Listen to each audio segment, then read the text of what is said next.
Bismillahirrahmanirrahim. Assalamualaikum warahmatullahi wabarakatuh.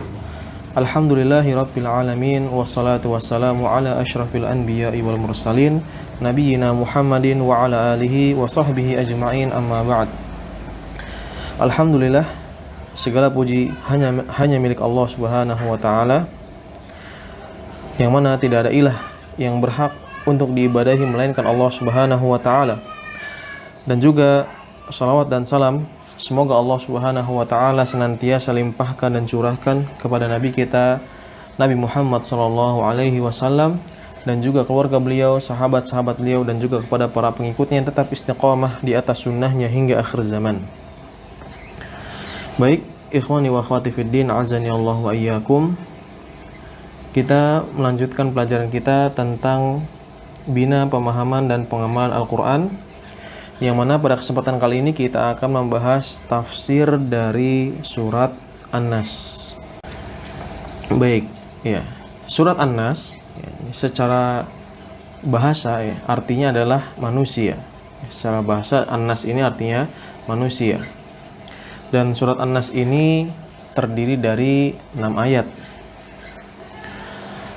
Kemudian surat An-Nas juga termasuk ke dalam golongan surat Makkiyah, yang mana surat An-Nas ini turun sebelum Rasulullah Shallallahu Alaihi Wasallam hijrah. Dan kalau kita perhatikan ya, di antara ciri surat Makkiyah adalah ayat-ayatnya pendek. Nah, maka kita perhatikan di sini surat An-Nas ya adalah di antara surat-surat pendek, gitu. Yang mana ini adalah ciri dari golongan surat Makkiyah. Baik, kita baca bersama-sama. Silahkan dengarkan dulu, kemudian nanti diulangi masing-masing. Ya. A'udzu billahi minasy syaithanir rajim. Bismillahirrahmanirrahim. Qul a'udzu birabbin nas, malikin nas, ilahin nas, min syarril waswasil khannas, alladzi yuwaswisu fi sudurin nas, minal jinnati wan nas. Ya, nanti silakan didengarkan kemudian diulangi.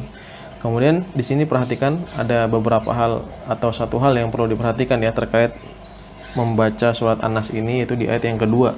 Ya, perhatikan di sana malikin nas, mimnya dibaca pendek ya. Malikin nas, jangan sampai dipanjangkan.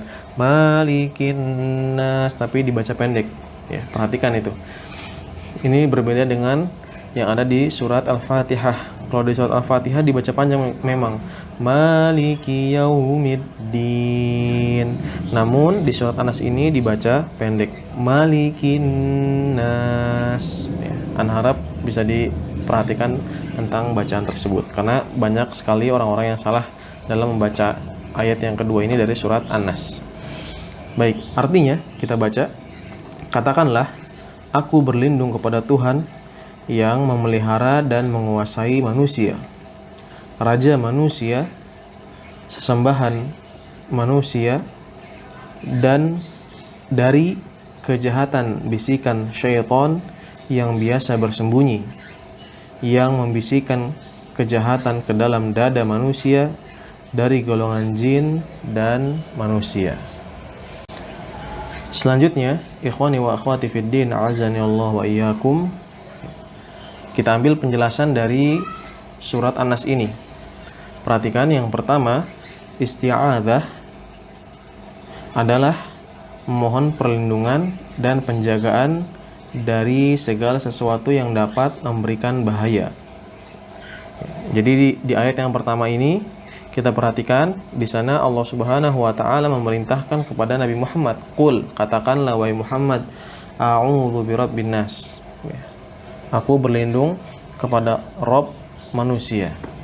Artinya di sini kita beristi'adzah ya, meminta perlindungan pada Allah Subhanahu wa taala. Nah, apa yang dimaksud dengan isti'adzah ini atau minta perlindungan? Ya, maksudnya adalah memohon perlindungan dan penjagaan dari segala sesuatu yang dapat memberikan bahaya.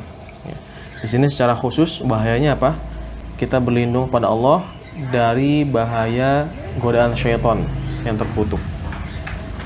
Kemudian yang kedua, Al-Malik di sini artinya yang maha merajai atau memiliki, yang mana konsekuensinya adalah memerintah dan melarang, memberikan pahala dan menghukum, dan bebas melakukan pada apa saja yang dimilikinya. Dan ini kurang lebih hampir sama ya dengan yang ada di surat Al-Fatihah. Kemudian yang ketiga, ilah ya. Di sana di ayat yang ketiga dikatakan ilahin nas, gitu kan? Ya, sesembahan manusia. Ya, ilah di sini artinya apa? Ya, ilah artinya adalah yang berhak untuk diibadahi. Ya, artinya Allah Subhanahu wa taala adalah satu-satunya yang berhak diibadahi. Kita nggak boleh beribadah kepada selain Allah Subhanahu wa taala. Kita nggak boleh mencurahkan atau memberikan ibadah kepada selain Allah Subhanahu wa taala. Barang siapa yang melakukan hal tersebut, ya maka dia telah jatuh ke dalam kesyirikan. Begitu. Kemudian yang keempat, bisikan setan. Ya, ini dalam ayat yang selanjutnya ya, minasyarril waswasil khannas ya. Ya, dari kejahatan bisikan al-khannas, yaitu syaitan. Ya. Nah, di sini maksud dari bisikan setan apa sih? Was-was di sini ya. Maksudnya adalah setan menghiasi keburukan dan menggambarkannya dalam bentuk yang baik, serta menyemangati untuk mengerjakannya ya. Jadi maksudnya adalah bisikan dari syaitan itu adalah syaitan itu datang kepada manusia kemudian menghiasi bahwasanya perbuatan maksiat itu indah, baik gitu.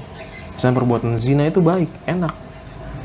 Minum khamar itu baik, bagus gitu. Nah, itu kerjanya syaitan ya, membisikkan dalam hati kita, menggambarkan ya maksiat itu dengan bentuk yang baik, yang bagus, sehingga kita tertarik untuk mengerjakannya ya.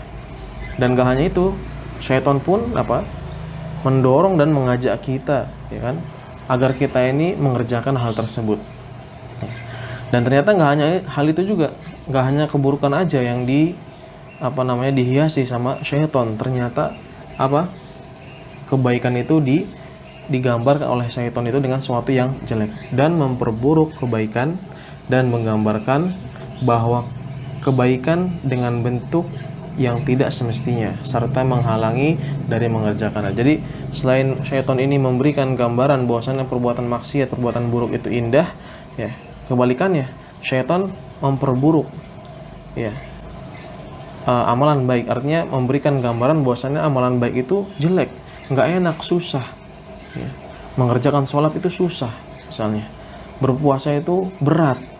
Itu yang digambarkan oleh syaitan kepada manusia di dalam dada manusia begitu ya. Dan gak hanya memberikan gambaran yang seperti itu, namun mereka juga syaitan menghalangi kita untuk berbuat keburukan. Nah, ini yang dimaksud dengan bisikan dari syaitan ya. Kemudian yang kelima, al-khannas ya. Di sini masih di ayat yang keempat ya. Di situ dikatakan minasyarril waswasil khannas ya, dari kejahatan bisikan al-khannas, yaitu syaitan ya.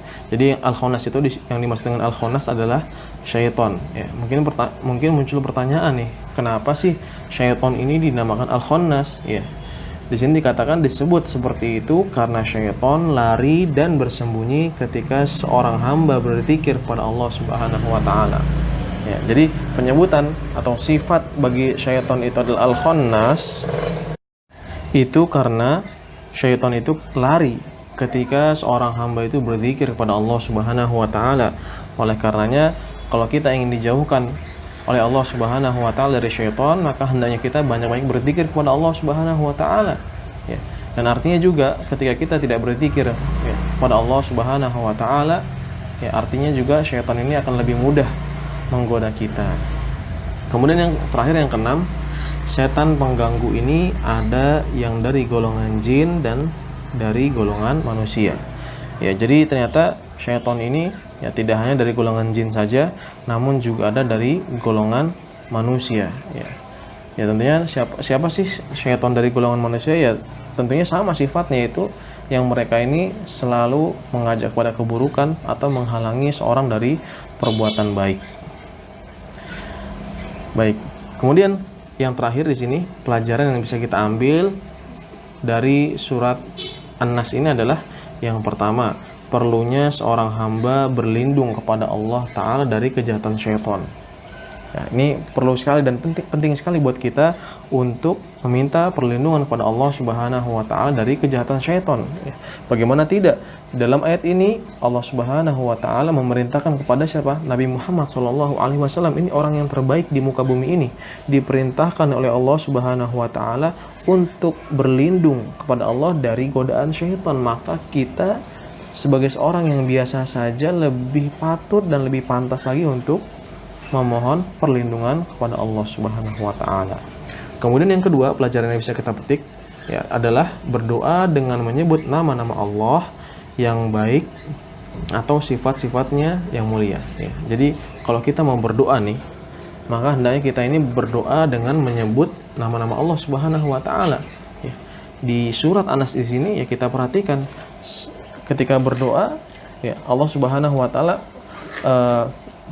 memerintahkan Nabi Muhammad SAW ya sebelum meminta permohonan menyebut dulu nama-nama dari nama Allah Subhanahu wa Ta'ala yang baik ya. Di sini qul a'udzu birabbin nas ya. Katakanlah wahai Muhammad, aku berlindung kepada Allah aku berlindung dengan siapa? Rob manusia gitu. Kemudian ilahin nas, malikin nas ya, raja manusia. Kemudian ilahin nas, sesembahan manusia. Nah, ini semua sifat-sifat Allah Subhanahu wa Ta'ala. Oleh karena secara khusus Allah Subhanahu wa Ta'ala berfirman apa? Walillahil asmaul husna ya. Bagi Allah Subhanahu wa Ta'ala atau Allah Subhanahu wa Ta'ala memiliki nama-nama yang baik. Fad'uuhu biha, maka memohonlah kepada Allah Subhanahu wa Ta'ala dengan nama-nama tersebut ya. Dan ini adalah bentuk tawasul yang diperbolehkan dalam Islam, yaitu kita bertawasul dengan menyebut nama Allah Subhanahu wa Ta'ala. Kemudian yang ketiga ya, senantiasa berzikir kepada Allah Subhanahu wa Ta'ala.